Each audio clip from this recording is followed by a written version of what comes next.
Hell's Kitchen isn't just a cooking competition, it's a battlefield. From chefs collapsing mid-conversation to customers rushed out on stretchers, these are the times Hell's Kitchen went too far, when the heat turned dangerous, and even Gordon Ramsay himself had to drop the insults and call for help. The executive chef on the menu? Yes, I am. How can you let that food go out with your name above it? I'm at the end of mine. You're toast. I'm tired. It started like any other night in Hell's Kitchen. Tension thick in the air, plates crashing, chefs scrambling to survive the dinner rush. But in the middle of the chaos, something happened that silenced even Gordon Ramsay. Me being here? As Gordon turned to confront the head chef about a disastrous How dish. can you let that food go out with your name above it? I'm at the end of mine. You're toast. I'm tired. But you're the executive chef on the menu, yes? He snapped. How can you let that food go out with your name above it? The chef tried to answer, his words slurring, his face collapsing into exhaustion. I'm at the end of my rope. I'm tired. Hi. You okay? Look at me, stand. You okay? And then he dropped. Excuse me, can you get me some water, please? Quickly, can you get me a chair? Jesus Christ. Call 911, please, quickly. 911. But it was already too late. The chef hit the floor as the kitchen froze. I'm really pissed off at Gordon. He's stressing everybody out. Everyone seems to be at their boiling point. Has he been stressed out for long? I mean, this has put a lot of stress on all of us. What, me being here? Yeah. But do not dare go anywhere near that I put him in that ambulance. A man pushed past his limit. Later it came out that he'd been overworked for months, handling 150 menu items every single day. Items on a menu the size of a shoebox can send that man to an early grave, let me tell you. What he tried to tell me in a 5-minute conversation is that you've overburdened him because he does whatever you want. You pay his salary. I've never seen anything so fragmented. His body simply couldn't keep up. And just when you'd think the owner would take responsibility, he tried to blame Gordon instead. You're a little magpie, a little spoiled magpie that's going around picking up little bits of glitter and running back and getting your army to expedite it for you. All that matters right now is that that guy wakes up tomorrow feeling... I'm really pissed at Ramsay. He's stressing everybody out. That was the wrong move. After back-to-back chaos, the kitchen needed a break, or at least a lighter moment. But in Hell's Kitchen, even the funny moments come with a touch of madness. During dinner service, one of the chefs suddenly shouted, "Medic! Medic! I need a medic!" Can I get a medic? Sorry? Medic? Come here. Where is it? It's right there. It won't stop bleeding, chef. Hey, Marina, come here. He's bleeding to... He's bleeding to... You've got a bigger cut on the end of your f***ing dick. Emergency. The room froze. Ramsay spun around instantly, expecting another serious injury. "Where is it?" he barked. The chef held out his hand, looking genuinely panicked. "Right there, chef. It won't stop bleeding." Ramsay leaned in, squinting. There was nothing. Not a drop of blood. No cut, no mark, not even a paper scratch. And that's when Gordon's face twisted into that signature smirk. "You've got a bigger cut on the end of your..." He paused, shaking his head. Medic! Where was the cut? I'm not sure. I didn't see the cut. Thank you so much. Special medic, can't even find a f***ing cut.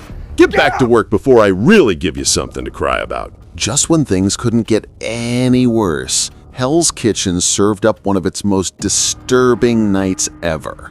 And this time, it wasn't a chef collapsing. It was a customer. It started quietly. A woman was standing outside the restroom, looking pale and nervous. Are you waiting for the bathroom, honey? No, my friend got sick. What did he have? It's a lobster tail. And the lobster, he said, tasted funny. And next thing I knew... That was all Gordon needed to hear. Without hesitation, he stormed straight into the kitchen. "Show me exactly what you served that customer," he demanded. What you served that customer? John, come here, you. Smirk. seriously. Fishy. I can smell the ammonia. Yeah, you smell that? And that's what that man's just... That's ammonia, he shouted, his voice echoing off the stainless steel. That lobster's decomposing. That's what that man just ate. What releases it. The body starts to decompose, it's being pulled apart, and then decomposed. That's what makes it bad. Joe, just clarify something for me. We could possibly Someone. And whilst we're discussing this, and there's a man vomiting in the toilet The restaurant's energy shifted from chaos to panic. The man in the restroom was still sick, violently sick. Someone yelled, "Should we call an ambulance?" Should we call an ambulance? It does not look well. Call an ambulance. Your face is really... Ramsay didn't even answer. He was already shouting for help. "Get medics in here now!" Minutes later, paramedics rushed in, carrying equipment through a dining room full of stunned guests. The reputation of the restaurant crumbled right in front of everyone's eyes. We just saw an ambulance come out. Yes. Oh my God. Need to kill the cameras. Kill the cameras. The next emergency hit fast, and this time there was no question it was real. Dinner service was in full swing, pans sizzling, orders flying. Suddenly, a scream cut through the noise. No. Calm down. No, she got burnt. She got burnt. Come here. Shall we? Okay. Nice hot water. Calm down. There you go. Right, nice hot water. There you go. Big deep breath. There you go. Good girl. Deep breaths. "You're okay. Deep breaths," he said softly. The same man who usually screamed at raw scallops, now talking like a medic. Bearable. Oh, Jesus Christ. Helping? No. One of the chefs stepped back from the stove, his face pale, beads of sweat pouring down his forehead. At first, no one noticed. In Hell's Kitchen, sweat was normal. But this was different. I don't feel good. My heart is beating like a monster. I don't know what's happening. I just, out of nowhere, I started sweating profusely, like leaking. I literally feel like my heart is gonna blow out of my... "I don't feel good," he muttered. "My heart's beating like a monster." You know what your blood pressure normally is? No, I haven't checked my blood pressure in God knows how long. We'll find out what it is now. Probably not good. When the medic arrived, they took one look and knew this wasn't exhaustion. It was something serious. But I cannot let you continue. For my heart right now, it's brrrr, like even my arms was The sweating. medic's expression darkened. "We need to call 911 now." The words hit like a brick. This wasn't TV drama anymore. It was a medical emergency playing out in real time. Take a look, we're gonna see what's what. Non-provoking.